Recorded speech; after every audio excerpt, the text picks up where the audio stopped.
नमस्कार। आज हम लोग भारतीय अर्थव्यवस्था तथा अर्थशास्त्र के अंतर्गत कुछ महत्वपूर्ण प्रश्न तथा उनके उत्तर की विवेचना सहित व्याख्या करेंगे। तो आइए देखते हैं कुछ महत्वपूर्ण प्रश्न तथा उनके उत्तर। अगर आप अभी हमारे चैनल पे सब्सक्राइब नहीं किए हैं तो इस चैनल को सब्सक्राइब कर लीजिए ताकि इस प्रकार के वीडियो आपको मिलते रहें। तो पहला प्रश्न आपका है कि अर्थव्यवस्था में, इकोनॉमी में आपको अनएम्प्लॉयमेंट तथा मुद्रास्फीति की दर के बीच संबंध को प्रतिलोम दर्शाना किसने दर्शाया था? तो अनएम्प्लॉयमेंट और मनी इन्फ्लेशन के बीच में रिलेशनशिप आपका प्रतिलोम होता है, यानी जब अर्थव्यवस्था में वस्तुओं तथा सेवाओं का मूल्य बढ़ता है यानी इन्फ्लेशन बढ़ता है तो उसके परिणाम स्वरूप अनएम्प्लॉयमेंट यानी बेरोजगारी कम होती है। वाइस वर्सा, जब इकोनॉमी में मुद्रास्फीति का मान कम होता है तो उसके परिणाम स्वरूप अनएम्प्लॉयमेंट का मान बढ़ जाता है। इसका रीजन ये होता है कि जब अर्थव्यवस्था में वस्तुओं तथा सेवाओं का मूल्य बढ़ता है यानी इन्फ्लेशन होता है तो उससे प्रोड्यूसर का प्रॉफिट बढ़ने लगता है, और जब प्रोड्यूसर का प्रॉफिट बढ़ता है तो प्रोड्यूसर इन्वेस्टमेंट करता है और मल्टीप्लायर काम करता है और उससे राष्ट्रीय आय कई गुना बढ़ जाती है। जब राष्ट्रीय आय कई गुना बढ़ती है तो इससे एग्रीगेट डिमांड बढ़ती है और अनएम्प्लॉयमेंट इकोनॉमी में क्या होता है? रिड्यूस होता है। तो इस संबंध को फिलिप्स वक्र ने दर्शाया था। तो इसीलिए इसको the relationship between unemployment and inflation rate को फिलिप्स वक्र के रूप में जाना जाता है। नाउ नेक्स्ट क्वेश्चन है, कौन सा देश जनवरी 2017 में ट्रांस पैसिफिक पार्टनरशिप से बाहर निकल गया? तो इसका करेक्ट आंसर है संयुक्त राज्य अमेरिका ट्रांस पैसिफिक पार्टनरशिप से बाहर निकल गया। नाउ कौन सा एक असमानता घटाने के उपाय नहीं है? तो अगर अर्थव्यवस्था का उदारीकरण कर दिया जाता है तो ये अर्थव्यवस्था को असमानता घटाने के उपाय के अंतर्गत नहीं कैलकुलेट किया जाता है। नाउ किस प्रकार की बाजार व्यवस्था में बाजार अथवा उद्योग पर कुछ ही विक्रेता का वर्चस्व होता है? ठीक है, तो ये बाजार का टाइप्स है। तो इस प्रकार कुछ ही विक्रेता का वर्चस्व होता है तथा ये लगभग समरूप वस्तुओं का निर्माण करते हैं। ठीक है, तो लगभग समरूप वस्तुओं का निर्माण करते हैं तो ये आपकी विशेषता है अल्पाधिकार के। अल्पाधिकार बाजार की वो दशा होती है जहां पर कुछ विक्रेता होते हैं, एक समान वस्तु का उत्पादन करते हैं तथा इसमें विज्ञापन लागतें बहुत ज्यादा होती हैं। That is notable point. Now आर्थिक क्रियाकलापों में अल्पकालिक संकुचन और विस्तार को क्या कहते हैं? जो शॉर्ट रन इकोनॉमी में संकुचन तथा विस्तार कहा जाता है, आपने देखा होगा विस्तार संकुचन, विस्तार संकुचन। तो इसे हम लोग व्यवसाय चक्र या बिजनेस साइकिल के नाम से जानते हैं। अगला क्वेश्चन है, कौन सा भारत में मौद्रिक नीति का घटक नहीं है? Which is not component of monetary policy. तो वास्तव में सार्वजनिक ऋण को मॉनेटरी पॉलिसी का घटक नहीं माना जाता क्योंकि ये फिस्कल पॉलिसी का घटक माना जाता है। ये राजकोषीय नीति का घटक है, ये मौद्रिक नीति का घटक नहीं है। नाउ भारत में जो थर्ड 5 ईयर प्लान थी, तीसरी पंचवर्षीय योजना का मुख्य उद्देश्य क्या था? तो इसका सही आंसर है एग्रीकल्चर सेक्टर को डेवलपमेंट करना, क्योंकि भारत एक बहुत बड़े सूखा तथा भूखमरी की भीषिका को इस समय झेल चुका था और 1966-67 में ही देखिए इसी के लिए आपने देखा होगा हरित क्रांति भी लॉन्च की गई ताकि अर्थव्यवस्था एग्रीकल्चर सेक्टर में डिपेंडेंट हो सके, बन सके। नाउ अगला प्रश्न है, मनरेगा योजना के अंतर्गत सामाजिक अंकेक्षण समिति का चुनाव कौन करता है? तो मनरेगा के अंतर्गत जो सोशल अकाउंटिंग आपके होती है उसको ग्राम सभा द्वारा संपादित किया जाता है। ग्राम सभा इस बात को देखती है और समझती है। नाउ वॉल स्ट्रीट में शेयर के मूल्यों में अत्यधिक गिर जाने से क्या प्रभाव पड़ता है। तो आपने देखा होगा जब वॉल स्ट्रीट में शेयर के दाम गिरते हैं तो अर्थव्यवस्था में सिंपल ये आता है कि इकोनॉमी में मंदी आ गई है, तो ये मंदी को रिफ्लेक्ट करने लगता है। नाउ कौन सा भारत में ऋण नियंत्रण का एक प्रकार नहीं है? ठीक है, तो ऋण नियंत्रण का एक प्रकार नहीं है तो वो है परिवर्तनीय लागत आरक्षित निधि अनुपात। ये ऋण नियंत्रण का प्रकार नहीं है। नाउ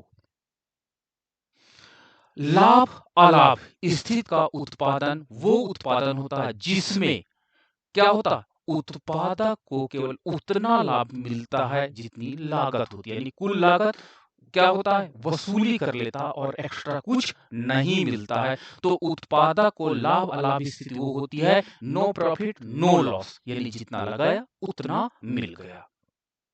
नाउ कौन सा सूक्ष्म आर्थिक चर का एक उदाहरण है माइक्रो इकोनॉमिक वेरिएबल?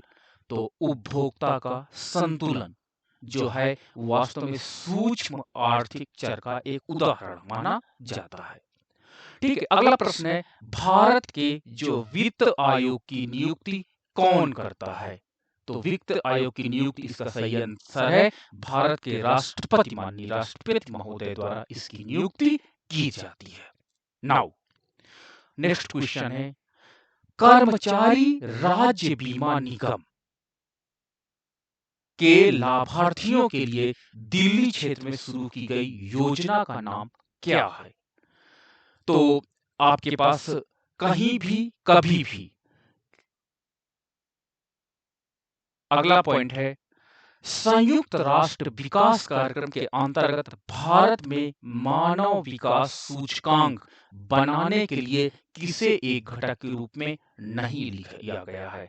तो आप याद रखिएगा ह्यूमन डेवलपमेंट इंडेक्स जो होता है HDI जो आपका होता है उसमें 3 इंपॉर्टेंट घटक की हमने आपके साथ चर्चा की थी। इसके लिए आप हमारे वीडियो को ले सकते हैं, देख सकते हैं, जो आपको प्लेलिस्ट में मिल जाएगा।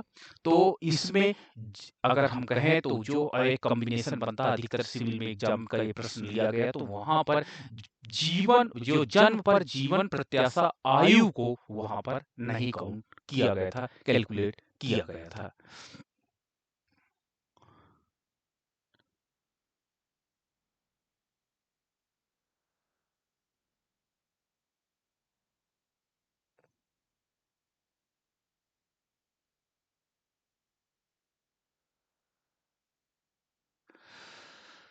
कौन सा देश सार्क का सदस्य नहीं है? तो आंसर आपका चाइना सार्क का सदस्य नहीं है। मैक्रो इकोनॉमिक्स, ठीक है, शब्द का प्रयोग किसने किया? तो रेगनर फ्रिक्स ने एग्जाम में कई बार पूछा गया है, मोस्ट इंपॉर्टेंट क्वेश्चन के अंतर्गत आता है। मैक्रो मैक्रो शब्द का प्रयोग किसने किया ये बार बार पूछा जाता है। ठीक है, कौन सी दर बैंकों द्वारा ऋण के लिए अपने सबसे योग्य ग्राहकों से वसूली जाती है? तो इसका साइंस आपका सही आंसर है न्यूनतम उधार दर जो होता है वो सबसे योग्य ग्राहक से वसूला जाता है। आर्थिक विकास की दृष्टिकोण से भारत की गिनती है, ठीक है, तो देखो 3 कैटेगरी है। एक तो विकसित राष्ट्र की आपने देखा होगा श्रेणी है, ठीक है, दूसरे आपने श्रेणी जो देखी होगी विकासशील देशों की एक श्रेणी होगी, 3 पार्ट में पूरी दुनिया को बांटा गया, और तीसरा आपका देखा होगा गरीब यानी पुअर कंट्री। तो आप पुअर कंट्री में तो हम रह नहीं गए हैं, अब हम लोग डेवलपिंग कंट्री वाले स्टेज पे आ गए हैं और हमारा प्रयास है कि हम विकसित देश वाली श्रेणी में चले जाएं। तो ये इकोनॉमिक विकास की दृष्टि से हम लोग प्रेजेंट में विकासशील श्रेणी के अंतर्गत आते हैं। आपका मध्यावधि ऋण कितनी अवधि के लिए होता है? तो मध्य अवधि जो ऋण होता है मीडियम टर्म ऋण, देखो अगर 1 साल से कम का ऋण है तो अल्पकालिक ऋण, ठीक है, अगर 1 साल से लेकर के 3 साल तक का ऋण है तो मध्यकालिक ऋण, ठीक है, और 3 वर्ष से अधिक है तो कौन सा ऋण होगा? ये आपका होगा दीर्घकालिक ऋण। नो प्रॉब्लम, ठीक है, तो ये क्राइटेरिया आप जरूर देखिएगा। भिन्नात्मक ब्याज प्रणाली का उद्देश्य क्या है? भिन्नात्मक ब्याज प्रणाली का मतलब होता है अलग-अलग मद के लिए जो आप लोन देते हो उसकी ब्याज की दरें भी आप अलग-अलग रखिए। तो इसे भिन्नात्मक ब्याज प्रणाली कहते हैं, ठीक है? तो का उद्देश्य किन्हें रियायती कर्ज प्रदान करना होता है। तो समाज के कमजोर वर्ग को हम लोग क्या करते हैं, कम से कम ब्याज पे लोन प्रोवाइड करते हैं ताकि वो इकोनॉमिक डेवलपमेंट की प्रक्रिया में आगे आ सके। तो इसे भिन्नात्मक ब्याज प्रणाली के अंतर्गत रखा जाता है। नाउ किस सरकारी संस्था द्वारा ग्राहकों तथा व्यापारियों को नकद इनाम देने के लिए लकी ग्राहक योजना तथा डिजी धन व्यापार योजना का शुभारंभ किया गया? तो इसका आंसर है राष्ट्रीय भारत परिवर्तन संस्था द्वारा नकद इनाम देने की यानी लकी ग्राहक योजना का नाम दिया गया।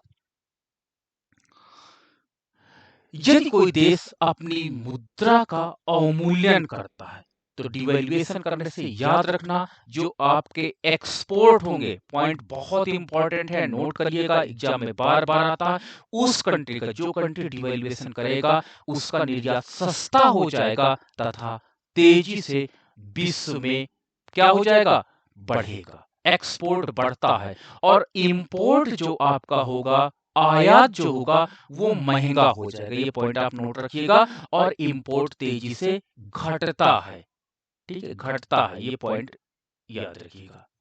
और ये एक्सपोर्ट आपका बढ़ता है। एग्जाम में बार बार ये प्रश्न पूछा गया है। एक आर्थिक व्यवस्था जिसे निजी तथा राज्य के उपक्रम को मिलकर के बनाई जाती वो क्या कहलाती थी? बार बार प्रश्न आया कि जब निजी क्षेत्र तथा आपका राज्य के उपक्रम यानी सार्वजनिक क्षेत्र दोनों मिल जाएं तो वो अर्थव्यवस्था मिश्रित अर्थव्यवस्था कहलाने लगेगी। That is notable point. अगला, पैतृक संपत्ति पर जो कर लगता है उसे क्या कहते हैं? इसे हम लोग जायदाद कर कहा जाता है। जायदाद नहीं होता, जायदाद कर के नाम से ये जाना जाता है। नाउ भारत में थर्ड 5 ईयर प्लान का मुख्य उद्देश्य एग्रीकल्चर, मैंने अभी डिस्कस किया। 1966 में जब हरित क्रांति चालू की गई तो उद्देश्य यही था। अज्ञात प्रचलन का अभिप्राय स्थायी पर संपत्तियों के मूल्य की हानि है। इसका कारण क्या है? उत्पादन की तकनीक में परिवर्तन। अज्ञात प्रचलन अप्रचलन का अभिप्राय आपने देखा होगा, ये आपका उसमें प्रोडक्शन चैप्टर में आप पूछा जाता और एक मान्यता है अज्ञात अप्रचलन का क्या अभिप्राय है, ठीक है। संदेश सेवा किस क्षेत्र के अंतर्गत आता है? तो आप इंफॉर्मेशन कम्युनिकेशन या इंफॉर्मेशन सर्विस को संदेश सेवा कहते हैं और यह तृतीय क्षेत्र के अंतर्गत आता है। प्राथमिक क्षेत्र एग्रीकल्चर, द्वितीय क्षेत्र आपका क्या कहते हैं विनिर्माण क्षेत्र और तृतीय क्षेत्र सेवा क्षेत्र के नाम से जाना जाता है। नाउ विशेष आहरण अधिकार किसने बनाए थे? तो IMF ने अंतरराष्ट्रीय तरलता की समस्या को अंतरराष्ट्रीय तरलता की समस्या को सॉल्व करने के लिए SDR स्पेशल ड्राइंग राइट्स बनाए गए थे। इसे आप लोग कागजी सोना भी कहते हो। ये बार बार एग्जाम में प्रश्न पूछा जाता है। तो ये अंतरराष्ट्रीय स्तर पर एक कॉमन मुद्रा बनाई गई थी। ये वास्तव में कोई मुद्रा नहीं थी, तो विशेष आहरण अधिकार इसे कहा गया और ये अर्थव्यवस्था में IMF का जो टारगेट था उस टारगेट को पूरा करने के लिए इसे लाया गया। तो ये आज के हमने प्रश्न देखे। So much, thank you.